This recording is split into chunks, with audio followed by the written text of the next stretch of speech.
Hey, what's up, everybody? It's Smasher, and I'm bringing you a Battlefield 3 review today. So, for those of you who aren't subscribers or have been following me for any length of time, I am an avid Battlefield fan and a Battlefield commentator. I've played many different versions of Battlefield. Typically, even now, I play on PC and on Xbox.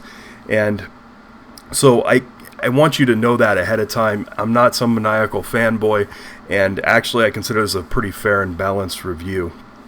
So with that being said, if you are a blind follower of DICE, why don't you go ahead and click out of this review right now, because what I have to say is probably not going to be to your liking. So let's start off with a single-player campaign. The storyline fails to deliver a unique experience for a modern first-person shooter. It's a half-baked plot that bears too close of a resemblance to other shooters in the genre. It's sad to see a company that is capable of so much more put out a product like this. The storyline was bad, missions were predictable and boring, there was no excitement generated as there has been in previous iterations, the gameplay was cookie cutter, there are many hit detection issues and problems with AI, glitching, and being able to shoot through walls. Overall, the single player is subpar to what DICE has created in the past and is capable of creating now.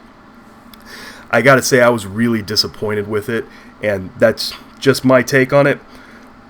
The co-op, on the other hand, was a nice addition to the game. It was challenging and fun.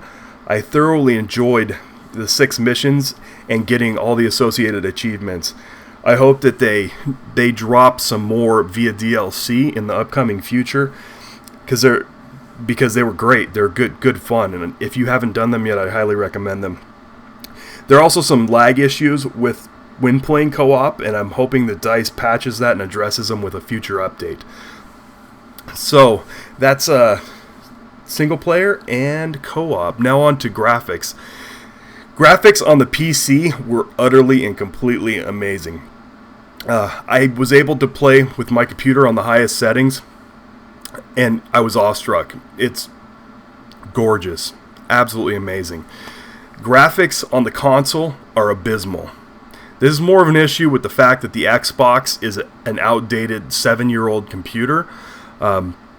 DICE is working with that system, but I really don't see that DICE put a whole lot of effort into the console version of this game, which is sad because that's the main market share of the people that are going to be buying this game. The sound, DICE delivers once again. If there's one thing that DICE has always gotten right, it's the sound. Adjusting the sound options to war tapes and blasting your 5.1 will send some shivers straight through your body. Gun sounds, and surrounding environments help create sound that's very immersive and overall a great experience. I highly recommend putting it on war tapes if you're not doing now. It's amazing. I used to run that on Bad Company 2 as well and just loved every second of it. So now what pretty much all you've been waiting for is multiplayer. Now DICE has really built its reputation on multiplayer. The single players, if you talk to a typical Battlefield fan, you'd be like, what? You kidding me? Battlefield has a single player? I didn't even know about it. So I just want to get them out of the way in the front, and so I can address some of the multiplayer stuff. So Battlefield will always set itself apart from the crowd with its unique and immersive multiplayer. Unfortunately, it seems as though they're attempting to attract players from other shooters rather than remaining true to the brand that they skillfully created over the years. Gun add-ons, first of all, this is an absolute joke. They have sullied the good name of Battlefield with Call of Duty style add-ons. And yes, I did just say that, Call of Duty style add-ons. They're attempting to attract a crowd with gimmicks. It is ruining the good name of Battlefield. You got laser pointers that blind you, robots that kill people with blowtorches, flashlights that blind you in daytime from across the map, sniper scopes on submachine guns. They're taking a game that was solid and balanced and turning it into a frickin' circus. So, hands down, they absolutely failed on that end of the multiplayer build, in my opinion. Destruction, DICE took a major step backwards in this category. The new Destruction is an absolute joke. They took an amazing concept and one that worked in Bad Company 2, and they moved it in the opposite direction. It seems to be nerfed even in comparison to Bad Company 2. Level design, they took away flanking, the Medal of Honor style maps with severe choke points. They took away all of your strategic freedom. There's no more looping around the side. They force you through these super tight choke points. It's just not the way that Rush should be played. Not all the maps are bad, but some of them should really have been left out of this build. They're less than impressive and not true to the traditional open battlefield design. Vehicle gameplay is also subpar to Bad Company 2. It's a giant step backwards in my opinion. Tanks are rendered almost completely useless and are practically only useful as artillery pieces. One well-placed RPG will take out a tank now, as where before it would take 3 to 4. Planes rule the sky and are a blast to fly, and I highly recommend that you guys take the time to try and learn them because they are totally fun to fly. And once people get good in them, though, the balance is going to shift. Just like you saw in Bad Company 2, it's going to be an air-dominated game.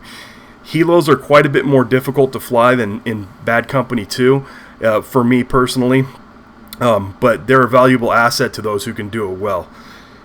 The addition of the AA tank is great, and you know, one of the gripes that I had with Battlefield over the years is the fact that the AA didn't damage people, and I'm like, why? It never made any sense to me. In this game, the AA tank, you can put in work on people, on vehicles, on anti-air, everything. And I'm very glad that they added that to this gameplay. It's a totally cool feature.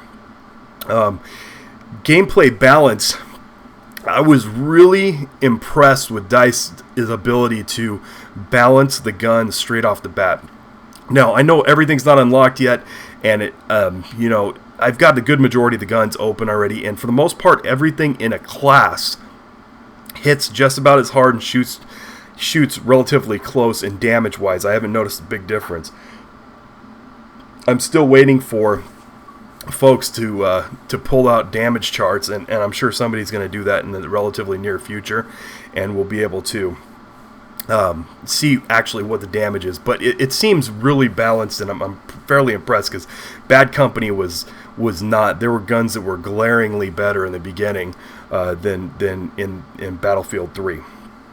So the spawning into servers is a big issue right now too as well, and I don't know if DICE is going to work some of this out. The next couple items I'm going to talk about are probably things that are going to be addressed with a patch, but at launch or a week after launch right now, I'm going to be talking about them because they are currently issues with the game. And for a game that relies on teamwork, it's sure hard to get into a game together. On Xbox, it seems as though there are not enough servers. You search for a server in a specific geographic area, but allows others from distant countries to join that server, which causes heinous lag. You can also, when you team up, you can't join to go play squad deathmatch with a group of 3 people. It splits you up, which is, I just don't understand the concept of how they're attaching you to games. But again, this is probably something that's going to be addressed with a patch. So, despite its flaws, Battlefield delivers an immersive multiplayer experience that will deliver on levels that other games wish they could. I, for one, will be playing this for months to come. DICE has a rich history of creating amazing shooters. Although this is a good game, it's not the quality that DICE can produce. DICE put out a game that is subpar to the standard that they set for themselves. It seems though that the game was released 6 months before it should have been. This is a rough, unpolished version of what will be an excellent Battlefield game with some major updates. And I gotta add to that, you know, in the coming months, I'm sure this thing's going to be polished and it's going to be great, but, you know, if you're trying to pull fans away from other first-person shooters, you should have waited another few months, DICE, than to put this out now, because this thing's got more problems than driving a lot of fans away. But overall, I have faith that they're going to fix this stuff. It is overall a good game. I do recommend buying it if you haven't picked it up yet. And thanks everybody for listening and watching, and don't forget to subscribe.